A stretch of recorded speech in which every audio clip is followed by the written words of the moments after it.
Welcome back to Oysters, Clams, and Cockles. I'm your host, Ross Bolen, here today with Mr. Barrett Dudley to talk about... This is the official trailer, Barrett. This is the official trailer, and Not a teaser. And it is officially official. It's officially official. It's 2 minutes, 50 seconds. It's officially official. That is what I'm saying. Official footage. And I could not be... The intro song that just got me geeked up. We just watched the trailer together, and I'm sure it's the third or fourth or fifth or sixth time that each of us have watched it. Been through it quite a few times. I'm just geeked up, man. I'm absolutely geeked up. Do you feel to start out? Do you feel like you're in a good place? Because look, this is the framework, right? Game of Thrones ended in a less than ideal way for everybody that was a huge fan. Yeah, and I've been trying to think about a metaphor for that. And here's the best that I've come up with. I think that a lot of us we've all got a place outside of the city that the cities that we live in that we absolutely love. For you, what comes to mind is maybe Cayman Islands. You've been there a dozen times. Family destination for me during my childhood. Yeah, I love New York City. When we've been to these locations where we've been many times, New York City, New York. Look. Not every hotel that you stay in is great. Not every restaurant you go to is perfect. But, you miss it. You come back. It's been a while since you've been back. Do you want to go back? Absolutely. Hell yeah, you're going to go back. One time. Regardless of even if the last time that you were there, things didn't go quite your way. Maybe the weather sucked. I'll further it for you. You got put in a bad hotel room at the hotel you stayed in, and they weren't able to put you in a different one. One time I went to the Caymans right after a hurricane had hit. It wasn't great. Stunk. There weren't as many fish in the water. It was kind of a bummer. Everything was kind of like low-key, a little bit like sad compared to the time before I'd been there. But to your point, when I went back and everything had been restored, and I fell in love with it all over again, right? Yeah. So that's the feeling that I'm getting watching this trailer. I think that when it's all said and done, the time that they gave us between the end of Game of Thrones and this was the right amount of time. Because hearing the little tweaked Ramin Djawadi music that's like very reminiscent of the Game of Thrones score, but slightly different. I mean, it literally gives me chills when the little notes start bleeding out on the piano at the beginning of this trailer. Yeah. This looks like Game of Thrones. We are going back to the same world, to Westeros, but being told a new story. I was worried about that, by the way. And that whether they would change the look of Westeros to try to, because like with Lord of the Rings, the OG trilogy, when they went to The Hobbit, they kind of overdid the sprucing up a bit to where it made it weird, because you're like, well, isn't this supposed to be before the first three movies I watched? And I was worried that might be an element that came into play here in Westeros, and it seems like they have pretty perfectly captured the Westeros vibe in the exact way I remember it. I wasn't like, well, it's too bright now or whatever. The main changes to, I guess, appearance of the show are going to be costume related. Like, people have gnarlier helmets. Yes. Matt Smith as that guy's helmet is badass. As Daemon Targaryen has a wicked helm. Yeah. Full on like dragon baby. He's got like devil's horns on that fucking thing almost, man. Like a big old wings poking out. Yeah. I just the other thing that I think that they've really nailed here is, we going into this, when it was all announced, when we started getting teasers, we knew that showrunner, the guy that always does the big battle scenes, and why is his name slipping my mind? Oh, I don't know. You know who I'm talking about. Sapochnik. Yeah, we knew that Miguel Sapochnik was showrunning this. And when we think of Miguel Sapochnik, we think about like the big set pieces and the crazy battle scenes. And we knew that this was the Targaryens, so we also are reminded of all like the big badass dragons from the original Song of Ice and Fire Game of Thrones series. And so one of my worries was that it was going to be too heavy on set pieces and spectacle and battles and dragons and all of that. And one of the things that this trailer has really done to just like make me feel like an idiot and then just really, blow away all of those worries is really, really set the tone and in showing you that this is going to be another very specific story about what is, essentially a foolproof kind of theme, which is succession. Yes. Right? Like, this is going to be an interfamilial battle to succeed onto the throne with amazing dragons. And like they pepper it in just enough. The dragons are even bigger. The one that Daemon Targaryen, Matt Smith, is like trying to wrangle, where he's like right in its face. Yeah. Looks like it is the size of the Empire fucking State Building. And it's like all red and gnarly. Well, remember, like, the dragons were supposedly much bigger back in the day, and then they got smaller as they were not cared for properly. So I'm just absolutely thrilled. By the way, this is just kind of an aside. We talked about it a little bit in our group chat. They were spending $30 million an episode on Stranger Things. I didn't know that until you told me. as budgets have just like ratcheted up. Yeah. And the line between TV and movies has become increasingly blurred.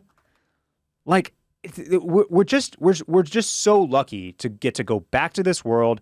HBO is taking us there. They're the most trustworthy network on the face of the earth, and we're at this point where like they're just spending what it costs to make a movie on every single episode, man. But they did spend under $20 million an episode, averaged out, for House of the Dragon. Okay. So a pretty significant clip lower than Stranger Things, but that is to be expected, considering this was it's the final couple seasons of Stranger Things. They've had a long build up for several seasons on that franchise. It's one of the only big things that Netflix has left in the hopper. It's like must watch, pun intended. Right? Yeah. Yes. Yeah. Hopper. Good one.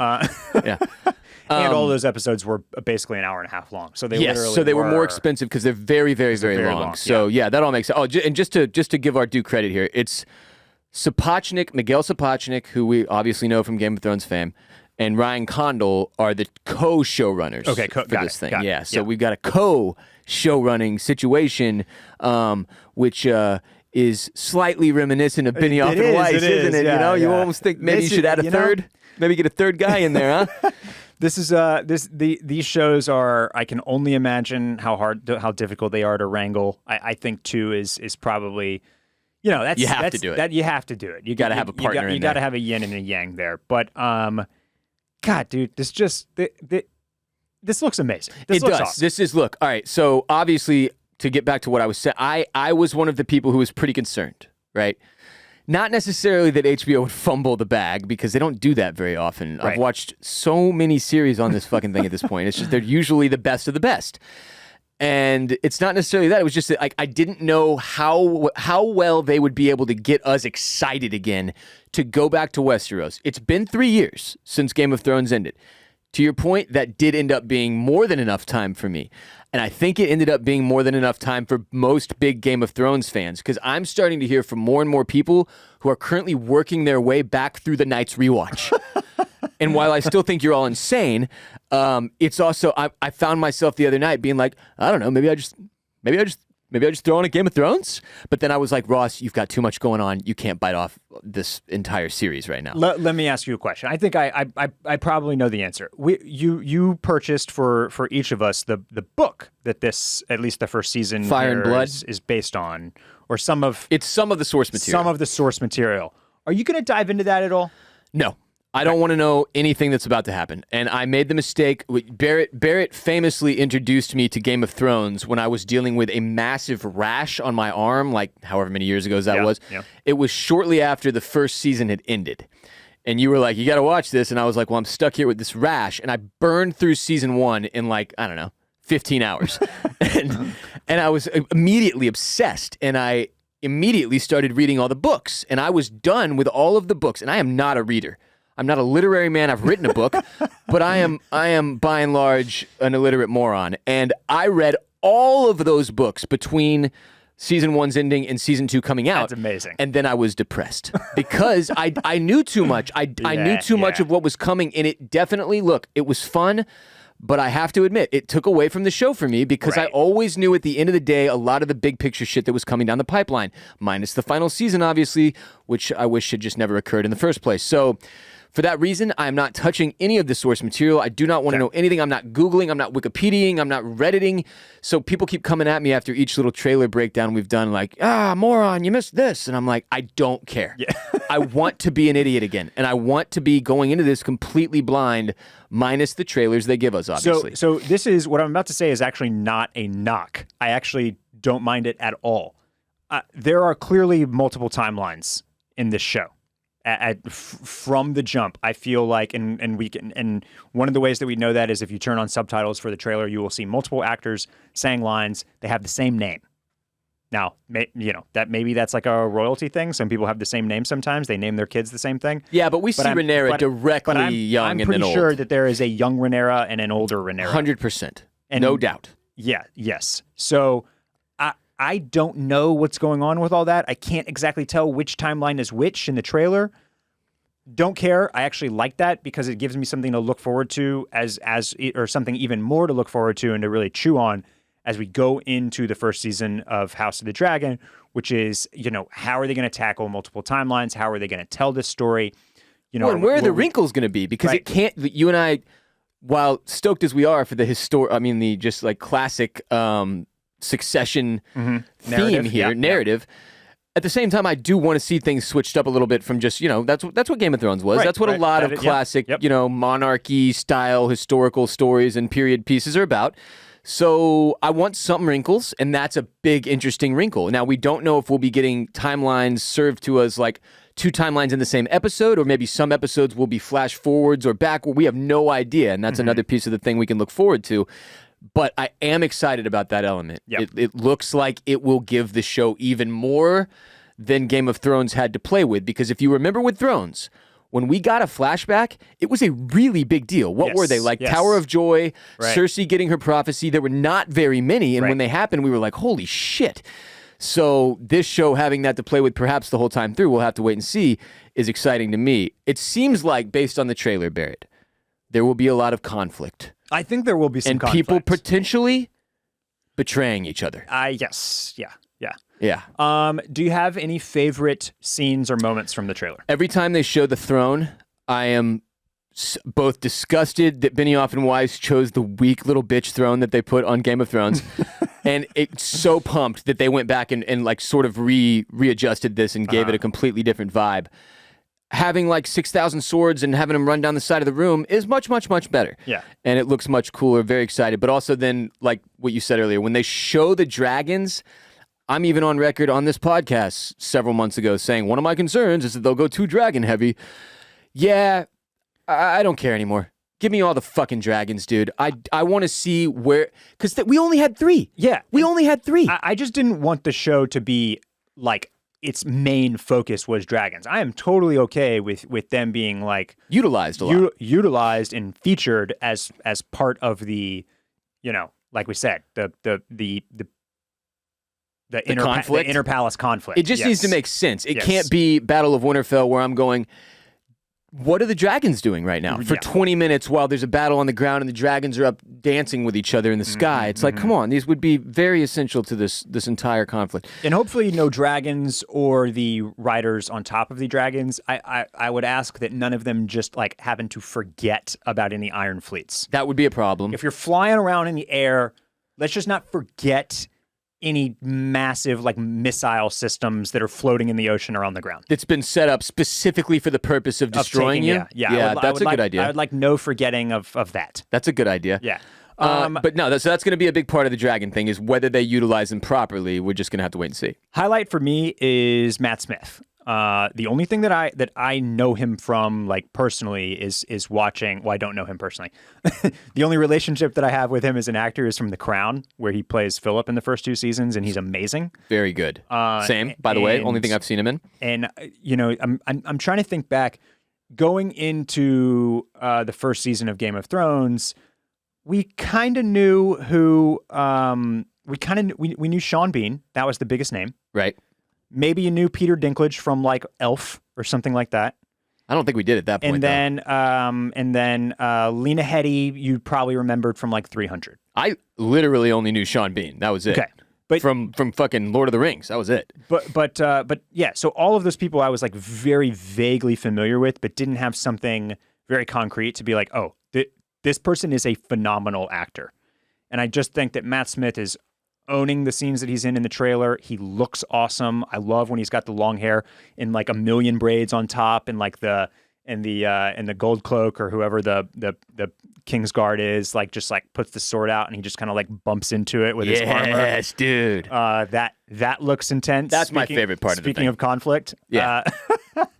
He's like, what are you going to do, bitch? Yeah. And so I'm just, it's kind of exciting to go into this one knowing that there are like, you know, top-notch actors. Top Gun actors, man.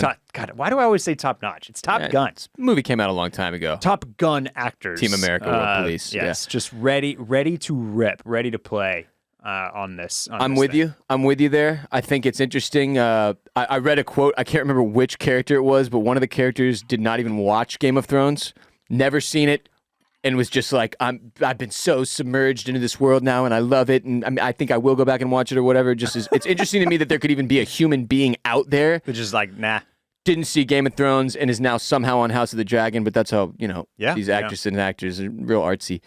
But yeah, so just to break the gist of what we get in the trailer again is we've got Rhaenyra, who is the king's daughter. We've got Daemon Targaryen, who is his brother. Yes, the king has lost his wife in some way, needs to take a new wife, apparently. And there's this indecision within the royal family about who should be the next heir to the Iron Throne. I don't know if perhaps he lost his other heir that was supposed to be the obvious go-to or something with the wife. I'm not sure. But we'll obviously get more information there as the show comes out on August 21st. It's just that's the general setup. We've got Rhaenyra, who wants the throne and is very concerned that she won't be given it. Daemon is pissed off that the king is even considering his daughter, thinks he's the obvious go-to as his brother. I'm your heir. And there's going to be a lot of betrayal and seditious activity around that sort of... Knives will come out. Yeah, people are going to die, Barrett. People are going to die. And the only other thing I had was the two timelines, man, that we still appear tracking for that to be a very real part of this show that's exciting to me. Let's talk about a little bit about how we're going to be covering this show on this here Oysters, Clams, and Cockles. So when you and I did Game of Thrones, we typically recorded on Mondays, right? The show would come out Sunday. We'd record Monday when we got a chance. It would drop by Monday afternoon or evening. Yep.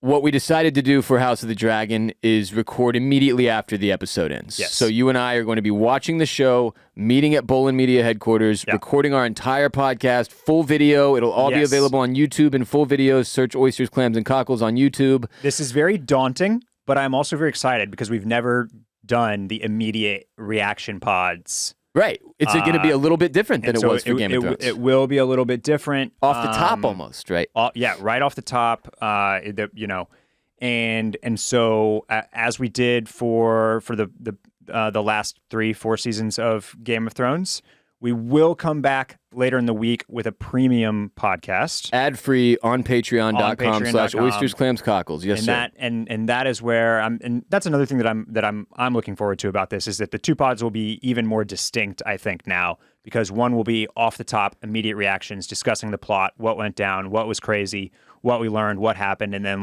and where we're at. And then later in the week will be our kind of classic deep dive, and we will I believe we'll be do the hotline. Opening up the hotline again as well, which I know some of you have been looking forward to. Well, and that's one of the funnest parts of the Patreon for me is that we get to interact with the actual listeners of our show, viewers of House of the Dragon, and hear their takes and react to them as well. So yeah, hit patreon.com/Oysters, Clams, Cockles when the time is right. And on August 21st, when House of the Dragon premieres, Barrett and I will be coming straight to the studio immediately afterward and recording that episode for y'all. As I mentioned a couple weeks ago, there is 1 or 2 weeks where we have a weird scheduling conflict and the episode might have to drop Monday. After the second week, after the second episode, it might be Tuesday before the show goes up. Because we'll be at a wedding. Because we will be at a wedding. Yeah. Yes, but I think that's the only one. Look, it's one of our best friends. We can't skip it. And I think, fortunately, it's early in this season. Yeah, very fortunately. Thank God it's not the season finale that we have to drop our podcast on Tuesday. But yeah, so every week except that one, I promise you, we will be in the studio as quickly as we can be. The goal is to get the show out on Sunday night. We've got our producer, Jared, already agreed to be here and help us out, one of my other employees at Bolen Media. We're very, very, very excited to be back and to be discussing Westerosi issues again. Yeah. It's going to be awesome. Very excited. The official trailer could not have been more pleasing to my eyes. I agree. It just, man. It's going to be great, Barrett. We're doing it. We're going back to what? Hey, look, listen. If Westworld can turn it around after season 3, then anything is possible. I believe anything is possible. Kevin Garnett. Yes, sir. All right, we appreciate y'all. Thank you for being here with Barrett and I. Follow Barrett everywhere at Barrett Dudley. Follow me at WR Bolen on Twitter and Instagram. Also listen to the Ross Bolen podcast. Check out Club Cool from Barrett. Just follow us on social. We'll hit you with all the different things we do on there. That makes it easy. At Barrett Dudley, at WR Bolen. Appreciate y'all. At Oysters, Clams, and Cockles on TikTok. We got a TikTok. Brand new TikTok. Just over 1,000 followers. Get on the ground floor. People are saying we're going to go viral with House of the Dragon clips on there. In China. Yeah. People are actually saying, and this is real, this is why we need y'all to go follow us on TikTok. China, who owns TikTok. Yes. Not fans of HBO. Or dragons. Suppressing our content. I'm serious. They better not. They better not. We'll burn it down. We'll burn that mother down. Follow us on TikTok at Oysters, Clams, and Cockles. On Instagram at Oysters, Clams, Cockles. And on Twitter at Clams and Cockles. We'll be back soon. Until then. Huzzah. Peace.